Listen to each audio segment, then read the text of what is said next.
뉴욕시가 인도의 디왈리 날을 국립학교의 휴교일로 만드는 법안 통과에 지지를 표했습니다. 다음 달 8일에 진행되는 선출직 선거뿐만 아닌 주민투표의 4가지 안건이 공개됐습니다. 뉴욕시가 공식률이 높은 상용 건물들을 주상복합 건물로 재건축할 수 있도록 하는 방안을 추진한다고 밝혔습니다. 가정폭력을 피해 도망친 쌍둥이 남매가 손목에 수갑이 채운 채 맨발로 구조를 요청한 영상이 공개돼 화제가 되고 있습니다. 새끼 고양이를 수차례 바다에 집어던지며 공놀이를 하던 한 커플이 경찰에 연행됐습니다. 오레곤주의 한 고속도로에서 승용차 45대와 약 20대의 영업 차량이 잇따라 추돌하는 사고가 발생했습니다. 뉴욕 타임스퀘어에서 한 중국인 남성이 수십 개의 방호복을 껴입고 등장했습니다. 팬데믹 후 중국 정부의 권력과 억압에 전면으로 반발한다는 의미인 것으로 밝혀졌습니다.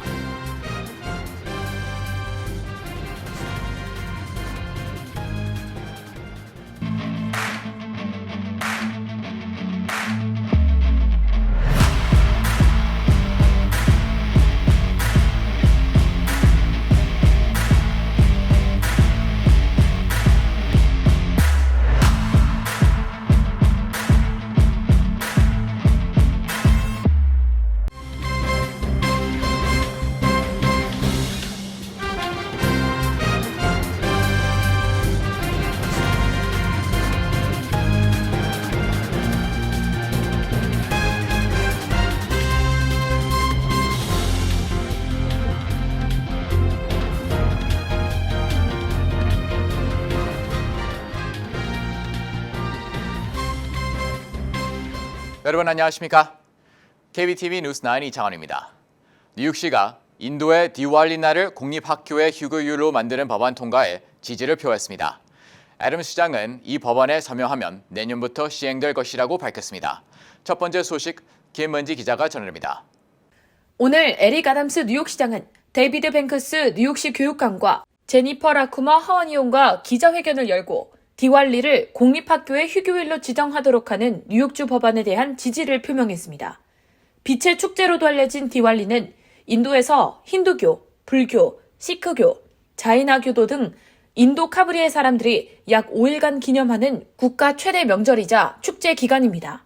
어둠에 대한 빛의 승리, 악에 대한 선의 승리, 무지에 대한 지식의 승리, 절망에 대한 희망의 승리 등 다양한 영적 의미를 담고 있으며 많은 빛을 내기 위한 조명과 색상으로 디아 또는 오일 램프를 사용하는 것이 특징입니다. 디왈리는 대개 10월 중순에서 11월 중순 사이 개최됩니다. 올해의 경우 디왈리는 오는 10월 24일이지만 해당 법안은 아직 통과되지 않은 상태로 아담스 시장이 법안을 서명하게 되면 뉴욕시 공립교 학생들은 내년인 2023년부터 디왈리 지정 날에 휴교하게 됩니다. 아담스 시장은 기자회견에서 이번 법안은 뉴욕시가 가진 다양성, 포용성에 대한 증거이자 우리의 교육 시스템을 감정적으로도 또 지능적으로도 우수하게 만들고자 노력하기 위함이라고 전했습니다. 뉴욕주 공직에 선출된 최초의 힌두계 미국인이자 최초의 남아시아 여성인 라쿠마 의원은 많은 사람들은 학교 일정에 디왈리를 위한 자리가 없다고 말했지만 내가 추진한 이 법안이 드디어 뉴욕시 교육부와의 합의를 통해 빛을 보게 될 것이라고 축하했습니다. 뉴욕시는 현재 교육부의 학교 시스템 달력에서 1800년대 설립된 브루클린의 첫 번째 주일학교를 기념하는 날을 제거하고 디왈리 기념 휴교일로 대체할 방침입니다. KBTV 뉴스 김은지입니다. 내달 8일 실시되는 본선거에서 뉴욕시 유권자들은 선출직 선거뿐만 아니라 4가지 안건에 대한 주민투표도 실시하게 되는데요. 어떤 안건들인지 홍찬호 기자가 정리해드립니다. 오는 11월 8일 실시되는 본선거에서 붙여지는 주민투표 4가지엔 먼저 뉴욕 주민을 전체로 실시하는 2022년 깨끗한 물, 깨끗한 공기, 그리고 녹색 일자리 창출을 위한 환경채권 발행법에 대한 시행 여부가 포함됩니다. 해당 안이 주민투표를 통과할 경우 총 42억 달러 규모의 채권을 발행해 특정 환경 프로젝트 및 정책에 활용하게 됩니다.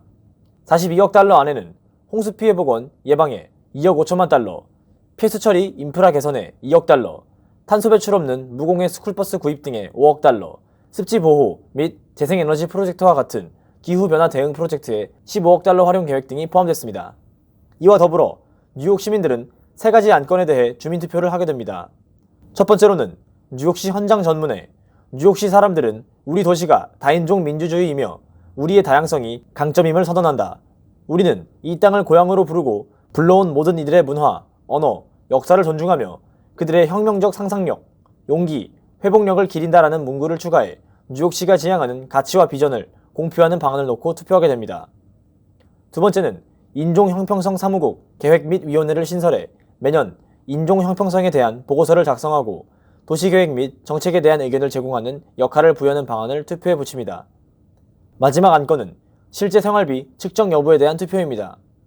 해당 안건이 투표에서 통과될 경우 뉴욕시가 공적 부조 등 공공이나 민간의 지원을 제외한 실제 가구 소득만으로 거주비, 식비, 보육비, 의료비, 교통비 등 필수 생활비용을 포함하는 실제 생활비가 얼마인가 측정하고 빈곤층 및 시민들의 실질적인 생활고를 파악해 매년 발표하도록 요구됩니다.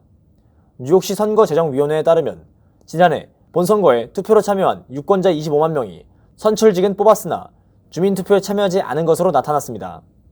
일반적으로 선출직에 대한 관심이 쏠리기 마련이지만 뉴욕주 뉴욕시 선거관리위원회는 유권자로서의 권리를 완전히 행사를 위해선 꼭 잊지 말고 주민투표에 참여해야 한다고 당부했습니다. KBTV 뉴스 홍찬호입니다.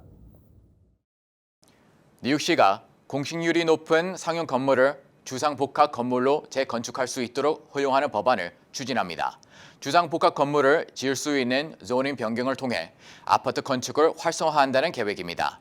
자세한 내용 김은지 기자가 전합니다. 뉴욕시 도시계획국은 지난 17일 에릭 아담스 시정부가 1년 6개월간에 걸쳐 단계적으로 추진 중인 예스시티 계획의 핵심인 3개의 조닝 규제 개정안의 초안을 공개했습니다. 발표에 따르면 가장 핵심적인 내용은 현재 시 일부 지역에 있는 공실률이 높은 상용 건물의 조닝을 주상 복합 건물을 지을 수 있는 조닝으로 변경해 상층부에 주거용 부동산 건축을 활성화한다는 내용이 담겼습니다. 뉴욕시는 이를 통해 향후 수년간에 걸쳐 10만 가구 이상이 부족할 것으로 예상되는 고질적인 주택난 해결에 적지 않은 도움을 줄 것으로 보고 있습니다. 여기에 공실률이 높은 상용 건물을 주상 복합 건물로 재건축을 하게 되면 소기업 활성화, 고용 확대 등에도 긍정적인 영향을 줄 것으로 기대하고 있습니다. 이와 함께 현재 엄격하게 시행되고 있는 소규모 거주용 부동산의 최소 면적 기준을 없애는 방안도 추진되고 있습니다. 그동안 뉴욕시는 입주자들의 삶의 질과 안전을 위해 면적이 좁은 스튜디오라도 일정 기준 이하면 허가를 내주지 않았습니다. 때문에 1인 입주자들은 스튜디오를 찾지 못해 어쩔 수 없이 가족이 사는 정도의 큰 아파트에 들어가거나 또는 룸메이트를 해야 하는 경우가 대부분이었습니다. 뉴욕시는 앞으로 1인 입주자를 위한 이른바 초소형, 장식이 없는 스튜디오가 많이 지어지게 되면 최근 점점 인구가 늘고 있는 1인 입주자들의 거주 환경이 다소 개선될 것으로 보고 있습니다.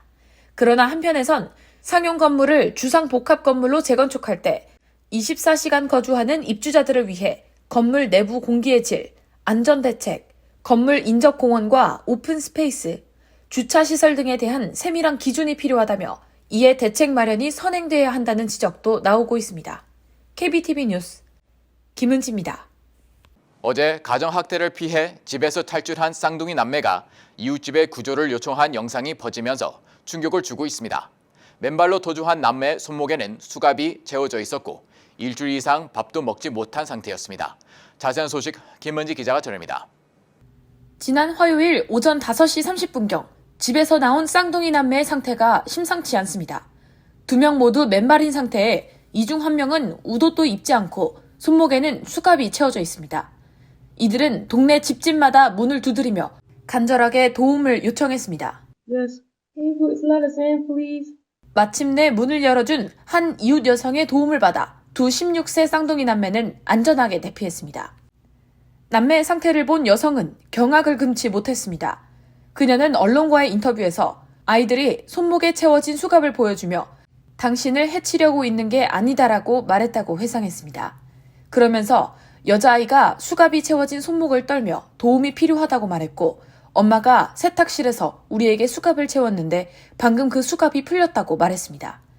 또 아이들은 굶은 지 일주일이 넘은 상태였다고 전했습니다.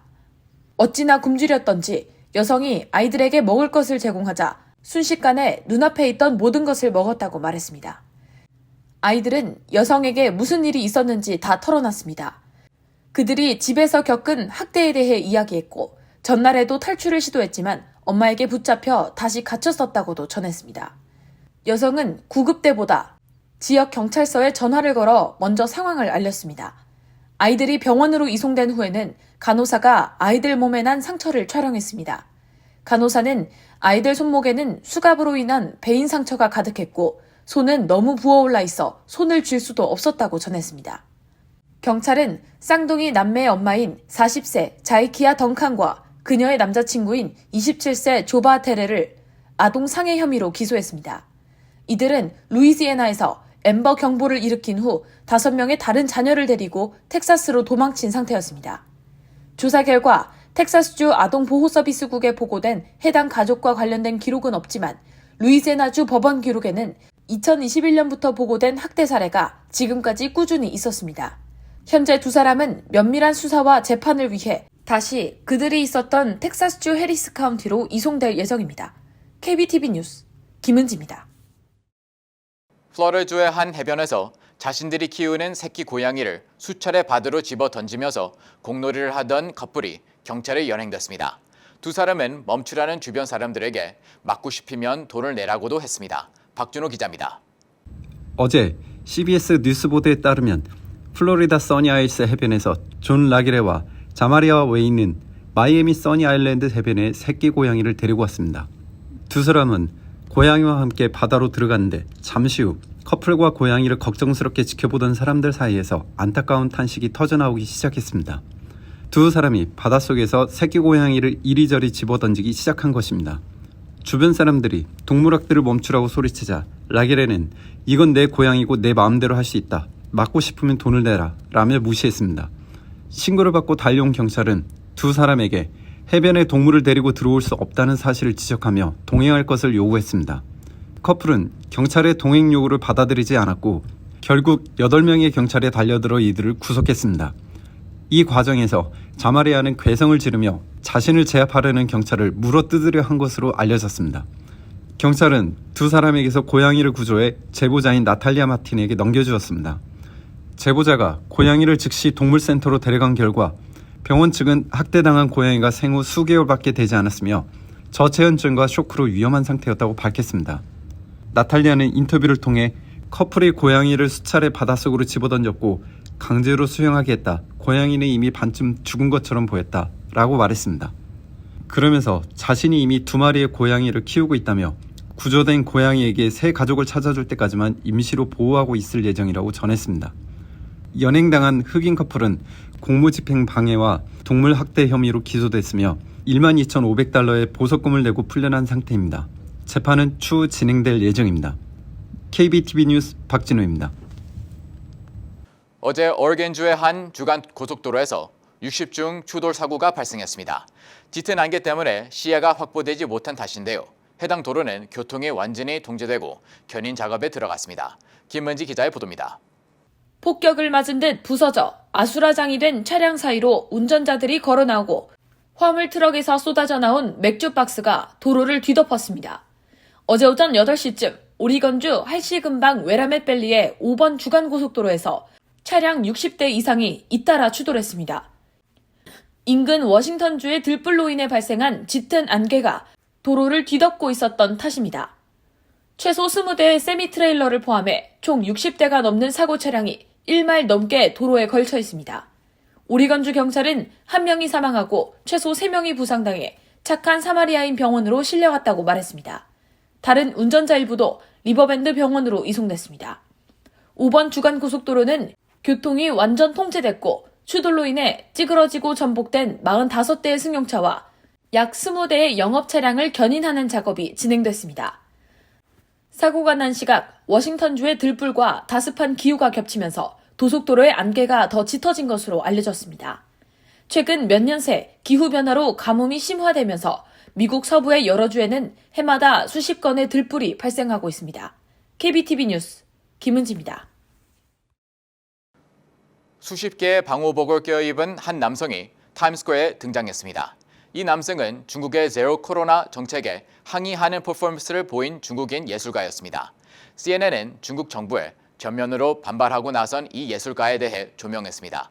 김은지 기자가 전합니다. 지난 16일 아침 방호복을 껴입은 사람이 뉴욕 타임스퀘어를 가로지르고 있었습니다. 정체를 알 수 없는 방호복 인간은 코와 눈 일부를 제외하고 전신을 수십 벌의 방호복으로 감싸고 있었습니다. 비틀거리며 힘들게 걸음을 내딛던 그는 결국 몸을 가누지 못하고 쓰러졌고 광장 바닥에 쓰러져 기어가듯 꿈틀거리다 결국 더는 나아가지 못했습니다. 잠시 후 조금 떨어져 있던 동료의 부축을 받아 몸을 일으킨 방호복 인간은 도움을 받아 간신히 수십 겹의 방호복을 벗을 수 있었습니다. 방호복을 벗은 남성은 온통 땀에 절어버린 중국인 예술가로 시카고 예술대학교 대학원에서 수학 중인 지성우 씨였습니다. 우 씨는 코로나19가 발생한 지 거의 3년이 다 돼가지만 중국에서는 여전히 방호복이 일상 속에 뿌리 깊게 자리 잡고 있다. 방호복을 입은 사람들은 다바이라고도 불리며 코로나 검진 장소와 격리 장소뿐 아니라 공항과 기차역, 여느 길거리나 평범한 주택가에서도 쉽게 찾아볼 수 있다. 다바이는 중국인이라면 결코 벗어날 수 없는 중국 정부의 권력과 억압의 상징이라고 말했습니다. 현재 중국은 아직까지도 대량 검사와 지역 통제를 통해 한 명의 감염자도 내지 않겠다는 제로 코로나 정책을 고수하고 있습니다. 우 씨는 중국 내부가 아닌 외부에서도 상하이 봉쇄, 버스 전복 사고로 인한 인명피해, 치솟는 중국 실업률 등 제로 코로나 정책으로 인한 여파들을 남김없이 지켜볼 수 있는데 이 모든 피해는 중국 정부가 자국민을 먼지만큼이나 작고 하찮은 존재로 보기 때문에 발생한 일이라고 평했습니다. 직접 목소리를 내기로 한 그는 방호복을 껴입기 시작한 것입니다. 우 씨는 지난 16일 중국 공산당의 제20차 전국 대표대회 날에 맞춰 방호복을 입고 뉴욕 타임스퀘어를 걷기 시작했습니다. 현 시점의 중국이라면 상상조차 할 수 없는 일이었습니다. 우 씨는 중국의 제로 코로나 정책은 정부의 권위 그 자체가 됐다고 평가하며 정부의 힘이 눈덩이처럼 커지고 있지만 그에 비해 나와 같은 힘없는 개인의 생각과 감정은 점점 희미해지고 약해져만 가고 있다고 말했습니다. 그러면서 이번 퍼포먼스를 정치적으로 이용되는 코로나 정책에 희생당하고 있는 중국인들에 대한 은유라고 밝혔습니다. KBTV 뉴스 김은지입니다. 연방정부가 소셜시큐리티 연금 인상에 이어 과세 구간별 기준금액과 공제금액도 상향키로 했습니다. 이는 40년 만에 최악의 인플레이션이 계속되는 데 따른 조정이지만 11월 중간선거가 3주 앞으로 다가왔다는 점도 고려된 것 아니냐는 해석이 나옵니다. 연방국세청은 과세 구간별 기준금액과 공제금액을 상향 조정하는 내용의 2023년 과세 연도 인플레이션 조정 방안을 지난 19일 발표했습니다. 이에 따르면 부부 합산 세금 신고 시 표준 공제금액은 올해보다 $1,800 오른 27,700달러가 됩니다. 또 부부가 개별 신고하거나 단독 세금 신고 시 $900가 오른 13,850달러로 세대주의 경우에는 $1,400가 오른 28,800달러로 각각 상향됐습니다. 국세청은 10%부터 최대 37%의 세율이 적용되는 7개 과세 구간의 기준금액도 올렸습니다. 이에 따라 연간 소득이 $9만 달러인 경우 올해는 32%의 세율이 적용되지만 내년에는 24%가 적용된다고 언론들은 전했습니다.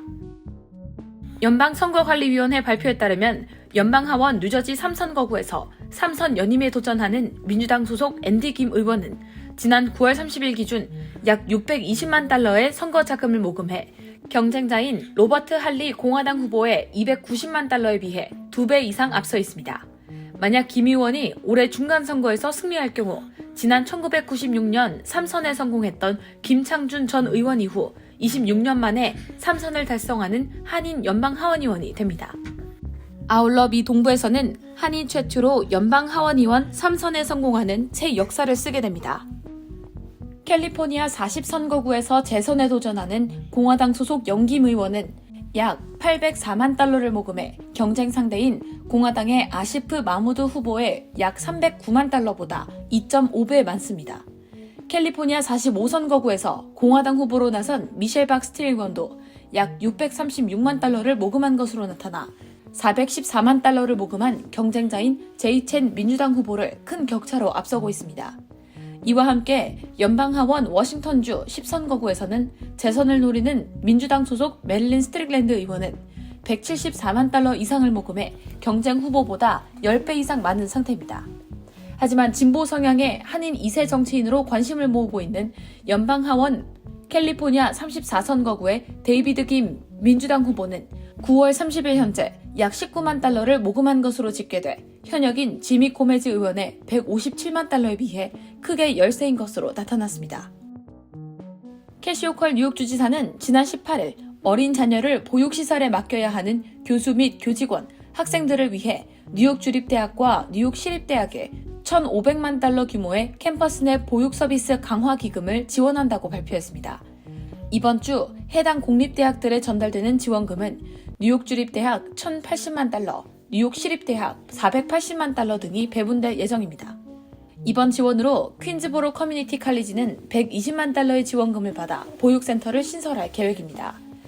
또 이미 운영 중인 뉴욕 시립대학 캠퍼스 내 보육센터들도 이번 지원으로 기존 보육 서비스를 강화할 수 있게 됐습니다.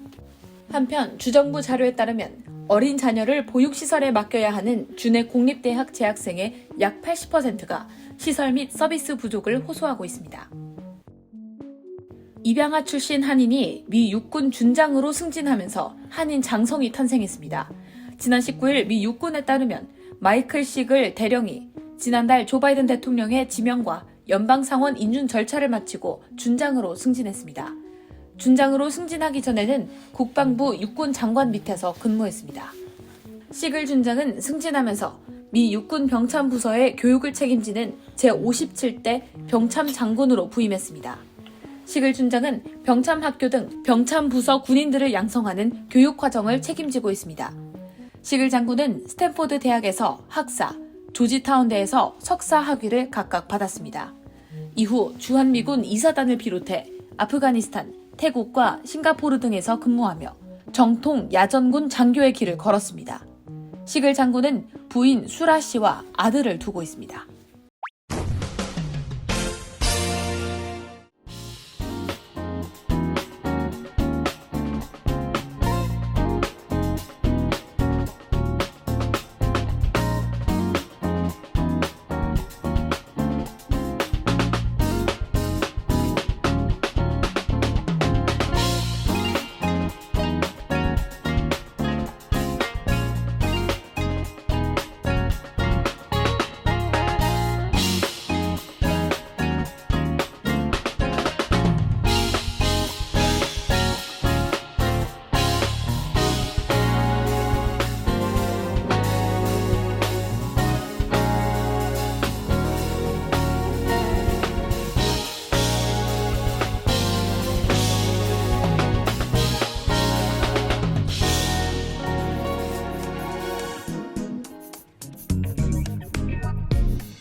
이어서 환율과 증시 전해드립니다.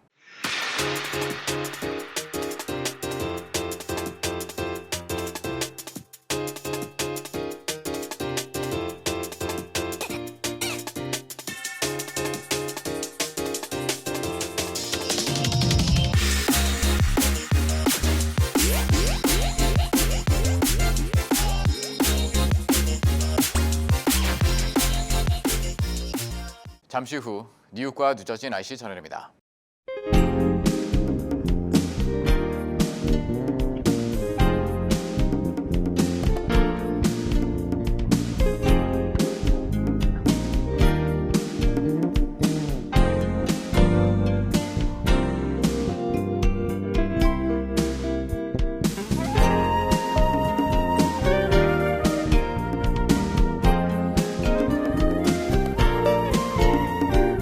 KBTV 뉴스9 마칩니다. 오늘도 시청해주셔서 감사합니다. 편안한 밤 보내시기 바랍니다.